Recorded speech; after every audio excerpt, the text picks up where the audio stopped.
تاکید کرتے. تو مسئلہ یہ ہے آلریڈی ایک آدمی کے اوپر پہلے سے قرض ہے، کیا وہ آدمی پھر سے دوبارہ قرض لے کے قربانی کر سکتا ہے؟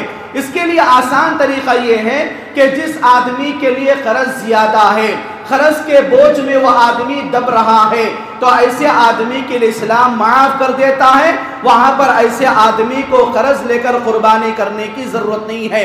ہاں البتہ ایسا آدمی جس کے قرض کا پیسہ باندھنے کے لیے، قرض کے پیسے ادا کرنے کے لیے ابھی اور زیادہ وقت بچ رہا ہے اور زیادہ ٹائم ہے، تو ایسی صورت میں جیسا کہ اس آدمی کے اوپر اگر بھروسہ ہے یہ قرض آلریڈی میرے اوپر ہے، لیکن اگر میں قربانی کے لیے قرض لے کے اگر قربانی کروں گا تو قربانی کا لیا ہوا قرض بھی میں آسانی کے ساتھ ادا کر سکتا ہوں. اس آدمی کے لیے بھروسہ ہے، اعتماد ہے اپنے آپ کے اوپر.